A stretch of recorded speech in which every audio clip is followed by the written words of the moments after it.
This is Where We Live. I'm John Dankowski. Coming up, America's culture of tipping service workers stems from an unpleasant history.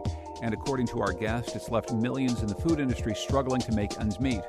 She wants to change the laws about the tip wage. But first, breakfast is said to be the most important meal of the day, and a new study by the Rudd Center at UConn bears this out. In fact, it finds that school kids who eat 2 breakfasts are actually less likely to experience unhealthy weight gain than students who skip the meal altogether. You can comment on our website, wnpr.org/wherewelive. You can always find us on Facebook and Twitter. Joining us first is Dr. Marlene Schwartz, who's director of the Rudd Center for Obesity and Food Policy at the University of Connecticut. Thanks for joining us once again. I really appreciate it. Absolutely. I'm happy to be here. So why don't you tell us about the study? What age group did you focus on? So this study was following a group of middle school students, so from 5th through 7th grade, and we were interested in seeing how their breakfast eating patterns correlated with their weight change over time. And one of the concerns has been, in terms of promoting the school breakfast program, was that some children might end up actually eating 2 breakfasts, one at home and one at school. And there'd been some worry that that might be associated with weight gain. So what we were able to do was follow this group of students and figure out who was skipping breakfast, who was eating breakfast just one place, and who was actually eating breakfast at both places. And what we found was kind of surprising, that the small proportion of students who were eating 2 breakfasts were actually less likely to be overweight than the larger group of students who were skipping breakfast altogether. It's fascinating, and probably something that a lot of people who study this like you do are saying, well, this makes a lot of sense. And before we get into those details, why this age group? What is specific about ages, grades 5 to 7? Well, one thing about that age group is they are becoming more independent. And unfortunately, one of the things we actually saw was the rate of breakfast skipping increased during that age group. So we would like to figure out ways to prevent that from happening and to ensure that children through middle school and high school are still eating breakfast. So did you target a specific community as well? What else can you tell us about these particular middle schoolers? Sure. So this study was done in New Haven. So these were students from 12 middle schools in New Haven, and it's actually part of a larger study where we've been watching a group of students go through the middle school and seeing how their weight changes and how it's associated with different environmental factors in the schools. This sort of issue has been studied before, whether or not skipping breakfast can cause weight gain. What makes this a little bit different? Well, I think we were the first ones to really look specifically at the school breakfast program and to try to address this policy issue, because there had been some debate in the field about how hard we should be pushing school breakfast. And that's why we felt like this was a really important policy issue to answer, so that people could rest assured that you weren't going to put children at risk of additional weight gain if you really promoted school breakfast. So the school breakfast program that you're talking about, I mean, who all is this available to? I remember when I was going to school, we didn't get breakfasts where I went. There's an awful lot of schools that provide breakfast for some students. There's some schools that provide breakfast for every student.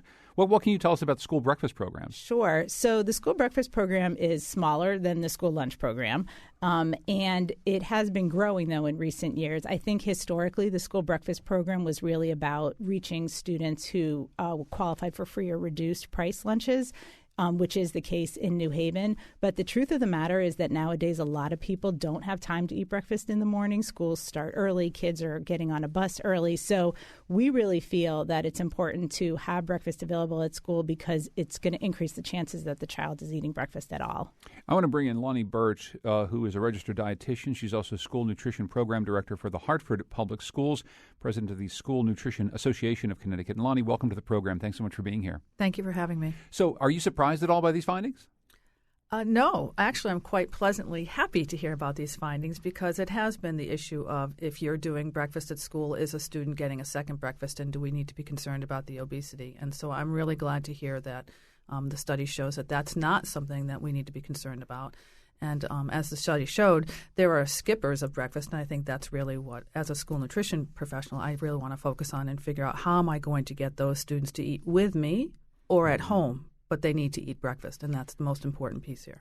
So one of the things that I do, and if you've been on the program before, you know that when we're checking our guests' mic levels beforehand, this is something NPR has been doing for a long time, I'll ask, what did you have for breakfast today? And people give me all sorts of answers. And I realize that unlike other meals, breakfast for different people, and certainly different kids, is a variable thing, right? I ask some people what they had for breakfast. They say nothing. I ask some people what they had for breakfast. They say yogurt with some blueberries. And some people say, 2 fried eggs and a side of bacon and some toast. So, Lonnie, when you're talking about breakfast for most of the kids, either in the study or most school kids that you deal with, what is breakfast? So a school breakfast is going to consist of a whole grain, 1 or 2 options of a whole grain. It's going to consist of a lean protein such as a yogurt or a cheese stick. It's going to have fruit, fresh fruit juices. It's going to have milk, choices of milk in the low-fat category. So overall, a school breakfast is going to be much more nutritionally sound than certainly if you go and get donuts. If you ask somebody they had that yogurt and blueberries today, I'd be very happy, and I would be very happy with the person who ate the toast and eggs and bacon, because I think the eggs are a really good source of protein. I'm hoping that toast was whole grain and that there was only 1 or 2 slices of bacon, and that wasn't the majority of the plate. So the school breakfast really is trying to follow very strict nutritional guidelines. Is the school breakfast up to the same par across Connecticut or the school districts that you follow as school lunches? Is it essentially equal in its nutritional value? Yes, it's not equal in regards to calories because breakfast is only 1/4 of your daily intake. And so, but yes, all school meals, whether they be lunch, breakfast, or now there are at-risk supper programs, need to meet the dietary guidelines for Americans. And that's a key factor in how these meal programs run. And again, that's about whole grains, lean proteins, low fats. We have specific guidelines both at breakfast and lunch that need to be met. So, Marlene, how did you address this in your study? Obviously, if you've got kids who are maybe eating 2 breakfasts a day, 1 at home and 1 at school, you know what's happening at school, you know what's happening at home? Well, we actually don't know what the students were eating at home. That wasn't one of the things that we assessed in the study, but we did know what they were eating at school. And as we just heard, the school breakfasts have always met certain nutrition standards, and actually since the Healthy Hunger Free Kids Act meet even stronger nutrition standards. So we were very confident that the students that were eating breakfast at school were getting a healthy breakfast. So talk about the biology of this. I mean, why does this happen? I mean, if we have kids who are eating a breakfast at all, even maybe eating a couple of breakfasts, how is this manifesting itself in less weight gain over time? You figure you take in more calories, maybe you'll gain weight. Why is this non-intuitive? Well, it is a mystery, and the finding of the association between skipping breakfast and being at higher risk for obesity has been in the literature for a long time, and there are a few different theories. One is that if you skip breakfast and then you don't have a chance to eat until later, you're starving. And when you're really, really hungry, you often make poor choices. You might take really large portions because you're so hungry, and you end up actually eating more later. There's also theories about metabolism, that your metabolism needs to get started in the morning, and eating is one way to do that.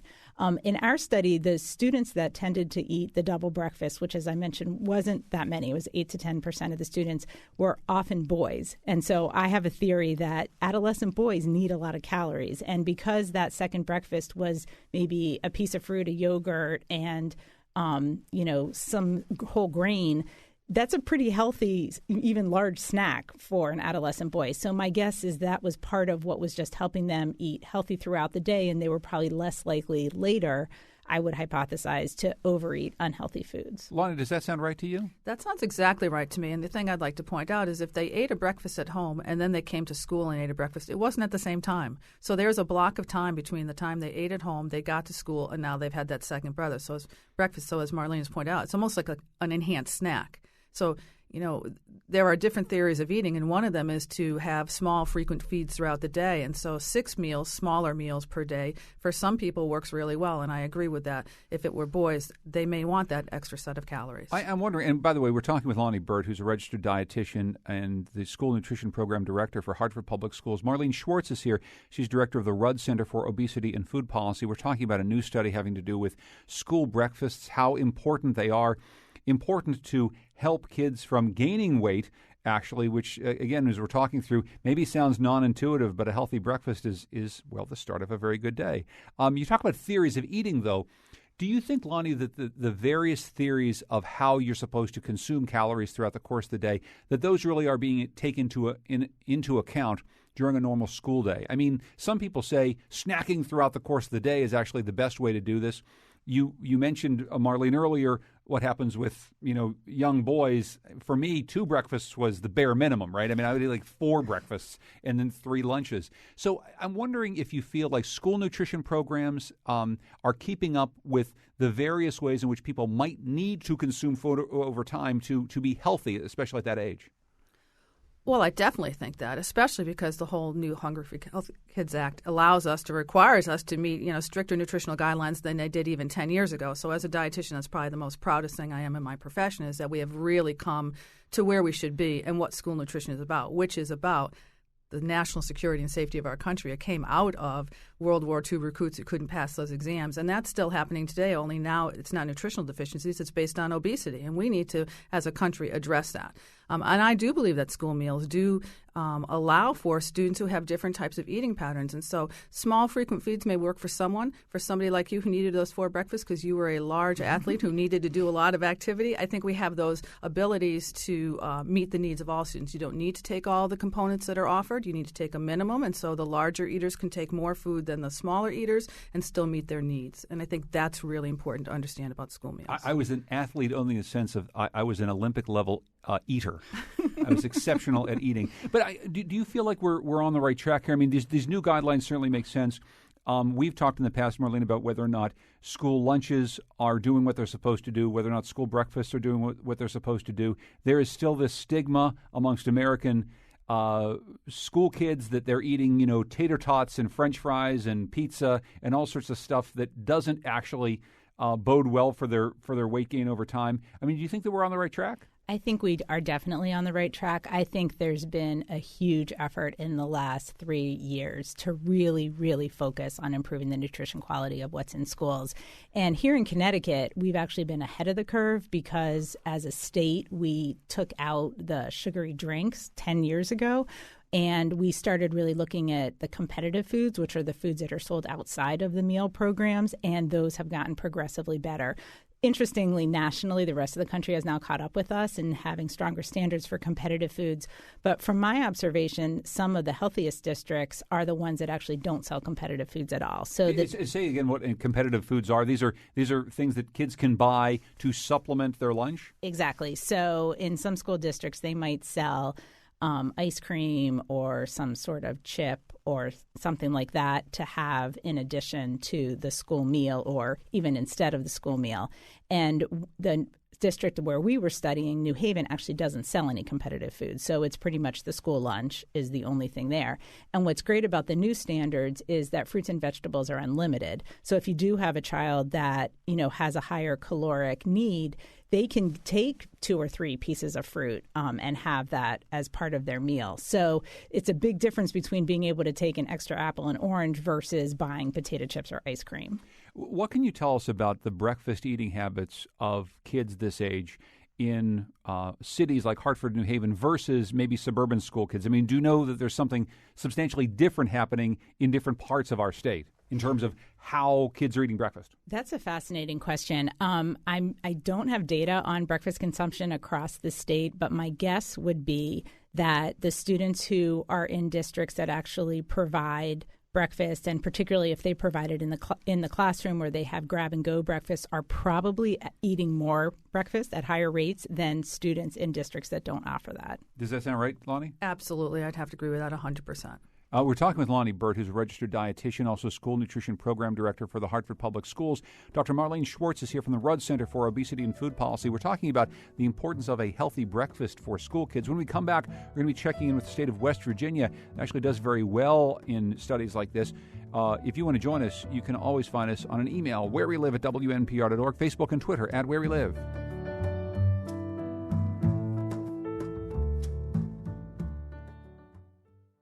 This is Where We Live. I'm John Dankosky. Coming up, an effort to end tipping in restaurants. That's at the state legislature, and we'll be talking about that in a moment. Right now, we're talking about a new study from the Rudd Center for Obesity and Food Policy at UConn. Marlene Schwartz is there, and she's with us today. Lonnie Burt is registered dietitian, also with the school nutrition program for Hartford Public Schools. And we're talking today about the importance of a healthy breakfast at school, maybe before school. We're really finding it helps kids keep off weight. I want to bring into the conversation Rick Goff, who's Executive Director of the Office of Child Nutrition at the West Virginia Department of Education, to find out what's been happening in that state. Rick, welcome to the program. Thanks so much for being here. Thanks for having me. West Virginia has some of the best breakfast participation rates in the entire nation. What have you been doing there that's so effective? Well, we've done several things. We try to maximize all the options available to get the participation up. Several years ago, we piloted the community eligibility option with USDA, so that has helped where all children that participate in low-income areas participate in breakfast and lunch at no additional charge. In 2013, we had a state law pass, Senate Bill 663, that created the West Virginia Feed to Achieve Act, and it mandated the breakfast strategies here in West Virginia. The problem that we were seeing prior to the Feed to Achieve Act is that breakfast was being offered at the worst possible time of the day. We had breakfast programs in every public school in West Virginia, yet our participation was hovering around 28, 29%, while our needy children rate was at 60%. So we weren't even meeting the needs of our hungriest kids. So what we found is it was an access problem. So the state law mandated in every school in West Virginia that we move breakfast so that it didn't compete with the startup of school.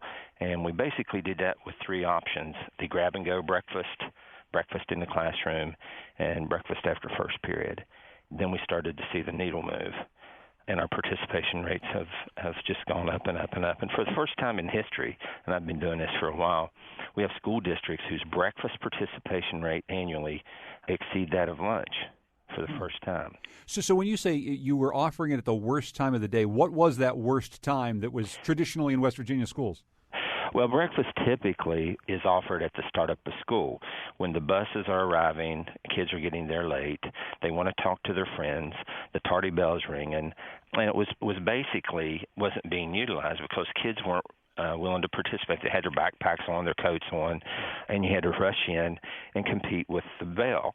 So we moved it to after first period, or you could have got your breakfast with the grab and go and take it into your classroom and eat it. And then at the elementary level, in a lot of school districts, they do breakfast in the classroom. On average, 82% of all kids ate breakfast in Mason County. And that's one of the highest in the state. So it was just offering it at a different time and making access, focusing on access and making it more readily available to the students. Lonnie Bird, I'm wondering if you can weigh in on that and talk about some of those strategies being employed in Connecticut schools. He's absolutely right. It is about time. And when you have all of our breakfast programs in Hartford are, for the most part, before school starts and at the first sign of the bell, then the students do need to get to class. And so where we find our best participation rates are the schools that we're doing that. We either have the grab and go, so the students walk into the building, pick up their breakfast and go to the classroom, or they what we call a second chance breakfast. So we have breakfast open, they go to homeroom. If they haven't had breakfast, the teachers let them come down and get their breakfast and go back to class. And I think it's the delivery models that really make a difference in regards to how well your breakfast participation rates are and the busing schedule. So if you're on that bus and the class starts at 8 o'clock and your bus drops you off at 7:55 because you're the last bus, you're not going to have a chance to get breakfast before the start of the school day. So Rick, you're able to get off the bus, grab something, go to the class, actually eat it, and be able to integrate into your school day, but get something nutritious in you at the same time. Yes, sir. We tried those three versions, and the law basically said that breakfast and lunch is no longer an interruption to the school day, and that's how it was viewed for years and years and years, and it's a vital, integral part of the instructional day. And you see all the benefits and the statistics associated with kids that eat breakfast: reduced absentees, reduced behavioral problems, fewer tardies, fewer trips to the school nurse, improved achievement. It was a no-brainer here in West Virginia. I would say in Connecticut also that we have allowed that breakfast in the classroom is part of instructional time. And when I go into classrooms, I see instruction happening. Teachers are working one-on-one with students at the board on some math problems. Students are reading. They're working on papers. So it's not a free-for-all. Well, and Marlene, obviously, combating childhood obesity is one of the things that you're working to make sure the Connecticut is working at. But then there's these advantages Rick's talking about: better test scores, lower absentee rates. I mean, what can we know about how a healthy breakfast helps kids actually have a better time at school? Part of it is that children are getting more nutrition. So the research showing the difference between someone who skips breakfast versus eats breakfast is they definitely are getting more of their nutrient needs met. And, for any of us, being able to really concentrate and pay attention, it's a lot easier when you're not hungry. And so some of it is just common sense that if children have had their nutritional needs met in the morning and they can focus on what's going on in class instead of counting the amount of time till they get to go to lunch, it's definitely going to improve their performance in school. Hey, Rick, before I let you go, looking at this West Virginia Feed to Achieve Act, beyond just breakfast, you're looking to fill in gaps when kids are most at risk for proper nutrition. This is something we've talked about a lot here on our program before. You're talking about providing things for kids after school, on weekends, during the summer months. Can you talk that through a little bit and how that change has been made in West Virginia? Our office administers all those programs, the summer feeding program, which is a safety net for kids during the summer months. The problem we have with that program here in West Virginia is we're so rural, we're so spread out. We have the sites that qualify, but in the summer months it's getting the kids there. So we're trying to come up with innovative ways to increase participation during the summer months. As far as after-school hour programs, we do things like after-school snack, after-school suppers. We're trying to expand the reach of what we do. With the Feed to Achieve Act, it uses private-public donations from the private sector that are tax deductible to help meet the needs of those children when they're not in our care. It's when they're in our care that they're taken care of. When they're at school, we know they have access to breakfast and lunch. It's the weekends or the extended breaks that the kids are most at risk. So backpack programs and things of that nature are what we're trying to focus on. And that's really taken what we do to a new level, focusing on the kids, say, during the Christmas break or spring break.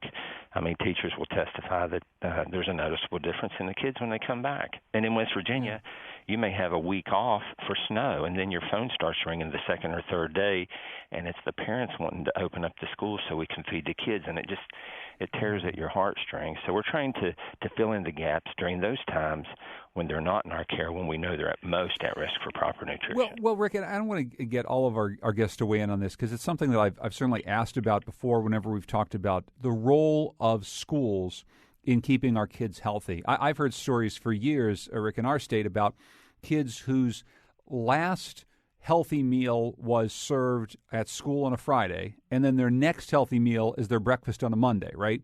And that does break your heart. But I guess the question I have for you in West Virginia, maybe giving us a sense here in Connecticut how you view it governmentally, is this really the best role for schools? I mean, are schools the places that are supposed to be providing nutrition all summer long, on the weekends, after school? I mean, is this the most efficient way to deliver these really important healthy calories to kids, or should we be thinking of something better or different than what we're doing here?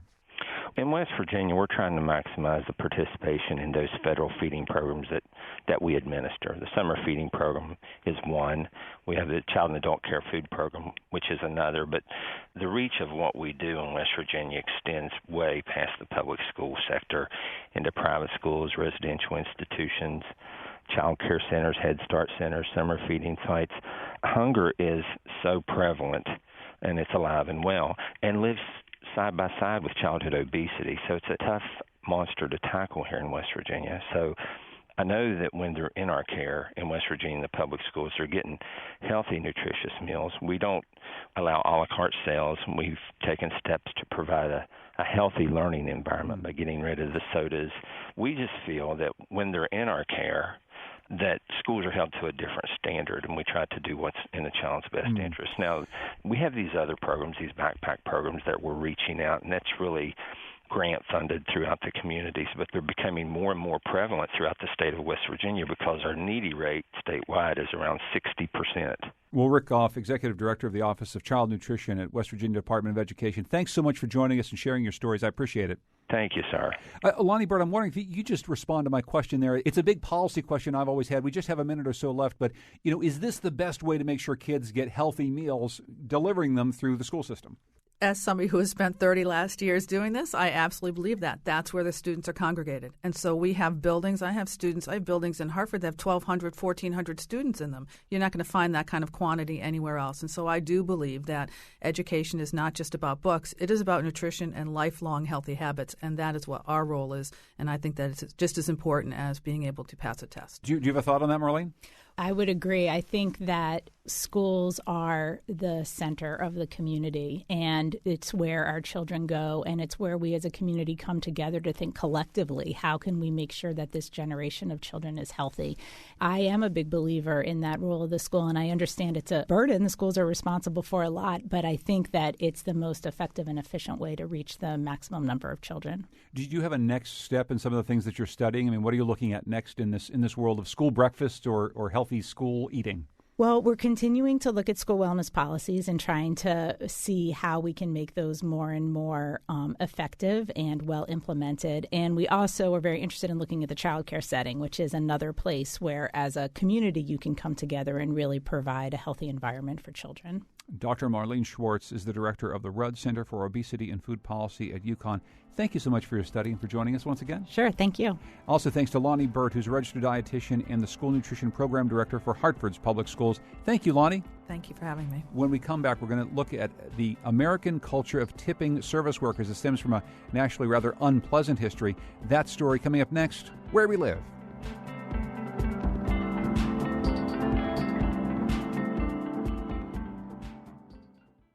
This is Where We Live. I'm John Dankosky. Coming up on tomorrow's show, best-selling author and political scientist Jacob Hacker from Yale will take us through the rise and fall of America's mixed economy. The same economic model that brought on unprecedented levels of prosperity throughout the 20th century has since been rejected, let's say. That's coming up on tomorrow's show. Hope you can join us. Our next guest has emerged as a leading voice for American restaurant workers, a voice that has argued against tipping culture in favor of higher wages and better benefits for millions of servers nationwide. Saru Jayaraman is the director of the Food Labor Research Center at UC Berkeley, as well as the co-founder and co-director of the Restaurant Opportunities Centers United.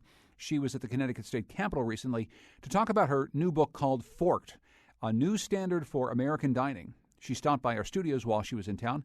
Saru Jayaraman, welcome to Where We Live. Thanks for having me. First of all, why don't you tell us your story about how you got involved in this issue in the first place? Sure. Well, I'm an attorney and an organizer, and on 9/11, there was a restaurant at the top of the World Trade Center Tower 1 called Windows on the World in New York City. And on that morning, 73 workers died on the morning of 9/11, and 250 workers lost their jobs just in that one restaurant. And I was asked to start a little relief center in the aftermath of the tragedy, initially to help the workers from Windows on the World and restaurants around the city get back on their feet. But what started as a little relief center that we called ROC, the Restaurant Opportunity Center, just after 9/11, has grown into a national organization now, almost 15 years later. This is the 15th anniversary of 9/11 this year. We now have 18,000 worker members, 175 employer members. These are restaurant owners ranging from Danny Meyer, Tom Colicchio, Alice Waters, all the way down to small mom-and-pop restaurants around the country, and several consumers, all of whom have joined with us to demand better wages and working conditions in this industry. So how did it morph from something where you were supporting the people who suffered so terribly during 9/11 to this large national movement that took on a whole bunch of issues surrounding the restaurant industry? Well, it morphed so quickly because of demand. I mean, this is the second largest and absolute fastest growing sector of the U.S. economy. It's over 11 million workers. 1 in 12 Americans works in the restaurant industry. We actually just made world history, becoming the first nation on earth in which we now spend more money on eating out than we do on eating at home. And so congratulations. Exactly. Huge industry, not going anywhere, and yet it happens to be the absolute lowest paying employer in the United States. And so when you've got such a large industry with the poorest workers, with absolutely no union representation, less than 0.001% of restaurant workers are unionized, you're going to have a very large population of people demanding support and help, first all over New York City and then New York State and then all over the country, which is how we grew. And the larger we grew, the more we did research to understand how is it that you've got one of the largest and fastest growing industries proliferating the absolute lowest paying wages in the country. And it really is the money, power, and influence of a trade lobby that we call the other NRA. It's the National Restaurant Association. They represent the Fortune 500 chains in the United States, and they've lobbied to keep wages as low as humanly possible over the last now 150 years. Is it fair to say that it's the largest and fastest growing industry in part because of those work rules that are in place, because of the way we pay? I don't know if I would argue. I would say it's the largest and fastest growing because Americans eat out more than anybody else on earth. The rate at which we eat out has been growing faster than any other nation on earth. And I don't think that has so much to do with the low pay as it does with the fact that we tend to celebrate as Americans. We tend to celebrate almost every important moment of our lives in restaurants in ways that people in other countries don't. And the reason I ask, though, is I'm wondering if the barrier to entry for restaurants as a business is more available. We're able to make more opportunities for people to eat out at a lower cost, in part because of the way we pay the workers at these restaurants. I guess you could argue that, but then what wouldn't fit that argument is the fact that the states and cities with the highest wages in this country have the fastest growing restaurant industries. So if you look at California, where I live, actually California has the absolute largest and fastest growing restaurant industry in the country. LA actually has a larger restaurant industry than New York City. It's the largest industry in the country. And yet we have the highest wages in the country. I mean, LA just went to 15. San Francisco's already at 15. The state, as a state, does not allow for a lower wage for tipped workers, and faster job growth rate overall, higher restaurant sales per capita, and faster job growth rate among tipped workers in particular than Connecticut or almost any state on the East Coast. So I really think the growth in the industry in California and everywhere really is our nation's obsession with eating out. In part, it's the amount that we work. We work more than anybody else on earth, and so we eat out also more than anybody else on earth. I don't think it's the fact that there are low wages. In just a moment, I'll have you explain for our listeners who aren't part of this economy a little bit better how it works. But why don't you take us through the history? I mean, how do we get to a place where we pay some people much lower salaries and expect that the tips that they make are going to make up for it? How do we arrive here, Saru? Yeah, it's a great question and incredibly interesting. And I just found it out in doing research for this new book, Forked, which is that tipping actually didn't originate in the United States. It originated in feudal Europe.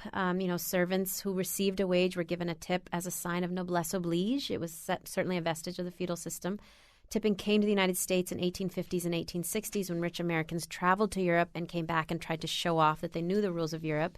And there was a massive anti-tipping movement in response. Populist movement, late 1800s, early 1900s. 6 states passed complete bans on tipping. They said it was un-American, undemocratic, feudal even. And yet 2 industries squashed that movement, the restaurant industry and the Pullman Train Company, both of which wanted the right to hire newly freed slaves and not pay them anything and let them live on customer tips. And that idea that you could hire a black worker, former slave, and not pay them anything, basically a valueless person, and let them live on customer tips was codified into the very first minimum wage law that passed in 1938 as part of the New Deal, which said that tipped workers had the right to a $0 minimum wage and can earn the minimum wage entirely through tips. And we've gone from a $0 minimum wage in 1938 to a whopping $2.13 an hour at the federal level, not that much higher, $6 here in Connecticut. So we've gone up $2 or at most $6 over almost a century. And over that century, the restaurant industry has essentially made the same argument for 100 years. They say these are wealthy white guys working in fancy fine dining steakhouses. There's no reason to pay them anything. They make a ton of money in tips, when in fact 70% of tipped workers in America and in Connecticut are women. They're women who work at IHOP and Denny's and Applebee's and Olive Garden. They're women who use food stamps at double the rate of the rest of the U.S. workforce and suffer from poverty rates at 3 times the rest of the U.S. workforce, and worst of all, suffer from 5 times the sexual harassment rate of any industry in the United States. Because when you're a woman working at IHOP here in Hartford, you have to tolerate whatever a customer might do to you because a customer is paying your bills, not your employer. And so you have to tolerate all kinds of inappropriate customer behavior and walk a really fine line between pleasing the customer and doing things that feel scary and uncomfortable. How have things changed, though, over time? Have we gotten much further from those days of workers making absolute zero and getting tipped a little bit here and there? Have laws and safeguards been put in place as we've risen the wage up to, as you say, a whopping $6 in some in Connecticut? Yeah. I mean, how have things actually changed slightly for the better, if at all? Yeah, so, there is a law that says that, federal law, that says that employers have to ensure that tips make up the difference between $6.03 and the regular minimum wage, or at the federal level between $2.13 and the regular minimum wage. But the U.S. Department of Labor reports an 84% violation rate with regard to employers actually ensuring that tips make up the difference. So I would say perhaps the way that things have gotten, quote unquote, better is that we certainly tip a lot better now than we did at the beginning of the 20th century. But workers being reliant almost entirely on tips hasn't gone away because $6, frankly, is so low of a wage that when you look at your pay stub as a server, it literally says this is not a paycheck because your wages are so low they go entirely to taxes, and you live almost completely off your tips. So because wages have not risen with inflation, I don't know that we're that much better off than we were 100 years ago, especially because the law that has passed in the interim, which says that employers have to ensure that tips make up the difference, is overwhelmingly not complied with. So it's not complied with, even if it was in place. The real wages haven't risen anywhere close to inflation. So explain what you're here in Connecticut trying to do. I mean, what would a standard that makes sense for you be? So 7 states, including California, have completely gotten rid of this system. They have said California, Oregon, Washington, Nevada, Montana, Minnesota, and Alaska, of all places. 7 states have said for the last several decades, actually, this industry just has to pay the same wage as every other employer, every other industry. Let tips be on top of that rather than in place of that wage. And those 7 states are faring better on every measure than Connecticut and the 43 states with lower wages for tipped workers. Higher restaurant sales per capita, higher job growth in the restaurant industry, higher job growth among servers, even higher rates of tipping. Can you believe it? The state that tips the best of any state in the U.S. is Alaska. Alaskans tip better than anybody else in the country, and they've had the same wage for tipped and non-tipped workers for decades. So nobody's arguing to get rid of tips. In fact, our proposals suggest even better tipping, but what we are suggesting is one fair wage, the elimination of the 2-tiered wage system, have this industry do what every other industry has to do and pay a full wage and let tips be on top of that. Not everyone who is on this same side of the fight as you, though, says that tipping is something that should continue at all. I mean, there are some restaurateurs who say, we don't want tipping in our restaurants, period. We pay a very good wage. We pay above the minimum wage in our restaurants. We don't want people to be tipped. How do you fall on that question? So there are some of those restaurateurs that are doing it right. And one in particular is Danny Meyer. We've worked very closely with Danny Meyer over the last year. He, if you don't know him, he's the father of fine dining. He's written several books on the issue. He's really the standard setter in this country for fine dining restaurants. He's written a book called Setting the Table, which really is about setting the standard for this industry. So we worked with him over the last year, and the way he eliminated tipping, we think, is right, in that he did it in a very inclusive and transparent way, in a way that made his workers whole. In other words, they're now getting through wages and revenue share everything that they would have gotten through tips, now through wages and revenue share. And so in an instance like that, we are supportive because the employer is doing it right. They're guaranteeing that their workers will not lose any income.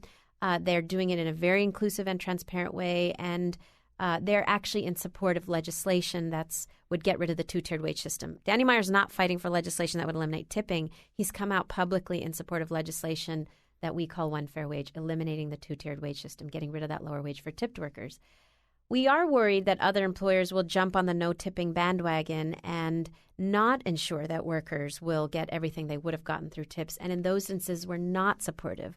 What we want to make sure, as a restaurant workers organization, we want to make sure that workers ultimately are doing as well, if not better.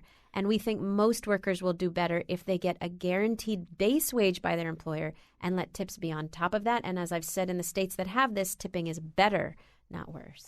So then the next piece of this that an awful lot of public policy people will say is, well, you've already proposed changing the system for millions of people.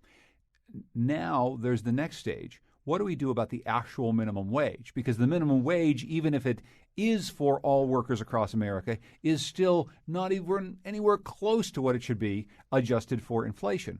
So are you saying that along with these changes, we need to go to something like a $15 minimum wage across America? Absolutely. I mean, $15 is not even close to where the minimum wage would have been if it had gone up with inflation. Where would it have been? It's closer to $18 or $19 an hour at minimum. I mean, if it had gone up with productivity, it'd be closer to $21 an hour. So, you're talking about $15 is the minimum we're talking about, and all of the proposals around 15 get us to 15 over 5 to 8 years. We're not even talking about 15 tomorrow, which is where it actually should be given inflation. So we're talking about a very slow phase-in, $1 to $1.50 increase at most, and absolutely what you said is right. What we're fighting for is one fair wage, getting to something like 15 for everybody, tipped and non-tipped, everybody across the board.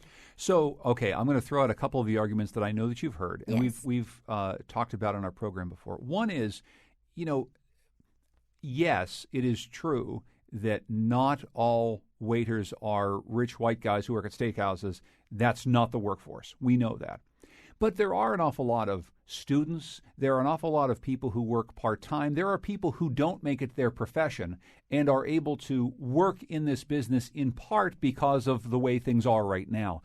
Is there anything that you suggest different for summer help for students? You know, on the Connecticut shoreline, somebody who's worked at the clam shack for the last 3 or 4 years to make a couple dollars. Do they have to be paid in the same way? Do they have to be paid the $15 an hour that you're proposing? You know, here's the thing is, well, first of all, creating different categories of workers based on their age is flatly unconstitutional. It's age discrimination. But really, the thing is that this is a profession. This is a skilled profession. In other countries, you go to school for many years to be a hospitality professional. If we stop thinking about these jobs as throwaway transitional jobs, and we start thinking of this as a profession that should be valued as a profession, then absolutely anybody who works in this profession should be paid a professional rate. And, you know, think about it this way. If you can imagine any other trade association saying, oh, our workers are not professionals. They are transitional. They are throwaway. You would think, what is wrong with this trade association? They should be trying to improve the professionalization of their industry. You've got an industry in which workers, for the vast majority, are adults. The median age in this industry is 36. A good 40% of these workers are parents. A good quarter are single moms. These are adults with children. They take great pride in their work. Our research shows these workers stay for their lifetimes in this industry, even if they move from restaurant to restaurant, continuously seeking better wages and better opportunities. If they could stay in one place and grow, it would be better for all of us. It'd be better for the employers. It'd be better for the consumers. It'd be better for all of us. And so I think, yes, if this is a profession, everybody who works in this profession should be valued as a professional. And the only thing that I hear over and over again is right now there are big holes in the job opportunities for college students and those who are recently graduated from college. And in many cases, the hospitality industry is the place where you're getting that job.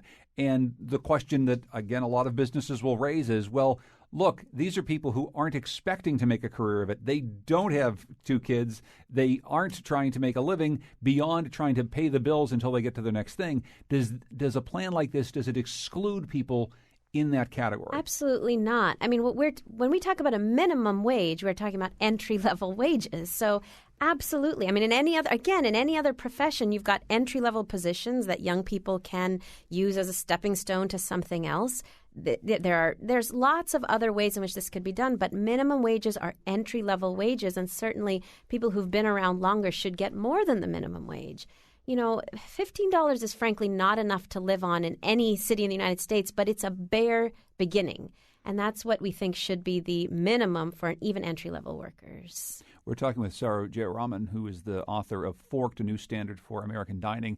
She's also director of the Food Labor Research Center at UC Berkeley. She's in Connecticut to talk about tipped wages here in the state, something we've talked about in the past, and it's fascinating to talk with you about. The last time we discussed this, actually, Sarah, I learned something that I had not learned, that we have different wage standards for workers with certain disabilities.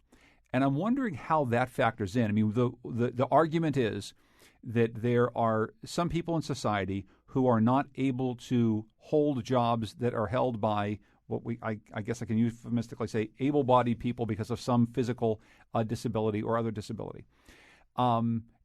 If not for a different wage standard, there would be no way to employ these people gainfully in many, many businesses. This is what I'm told. How do you address this in your plan?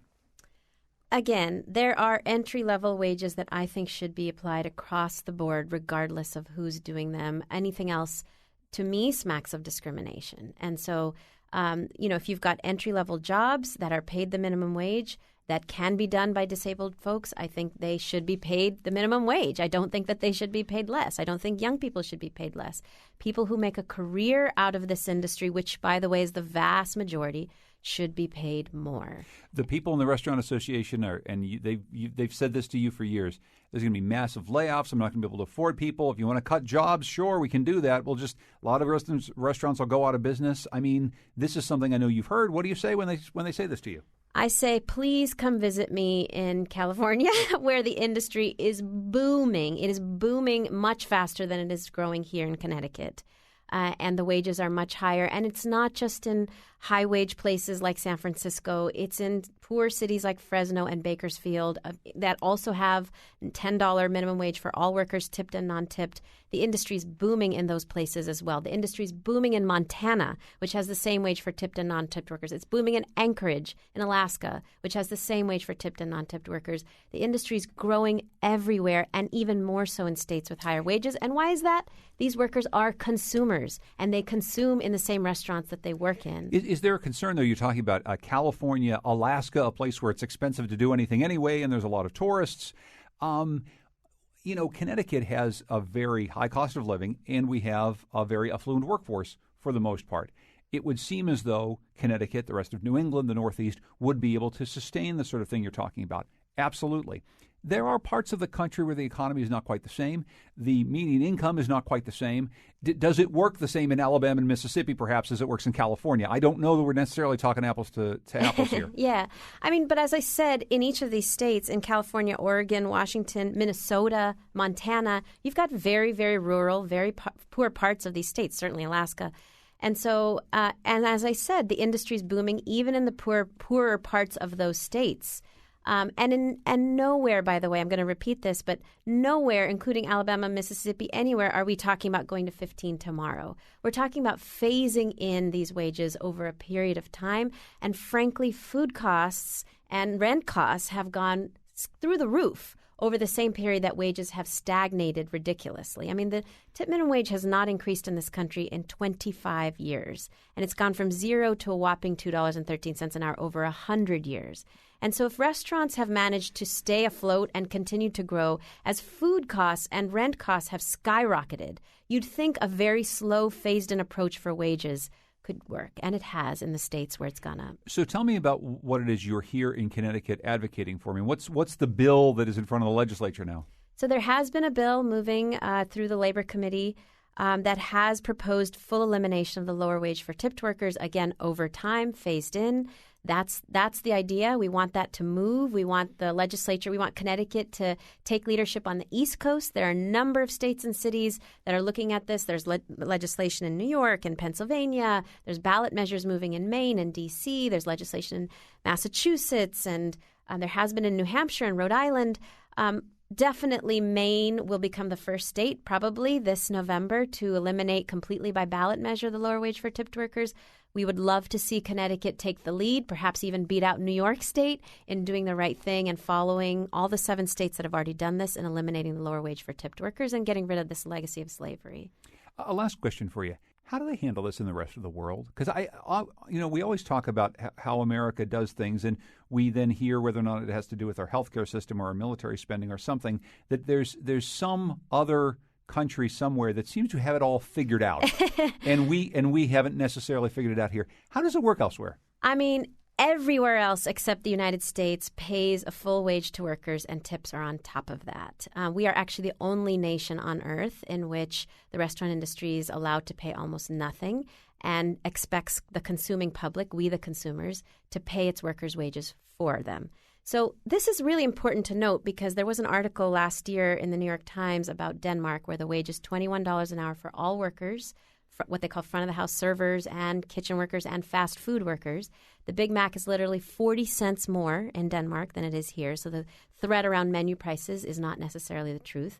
And they asked the operator of all the restaurants in the Copenhagen airport, why do you pay this wage? How do you manage it? He said, well, if I didn't, the workers would be living on public assistance, and that would be the sign of a failed society.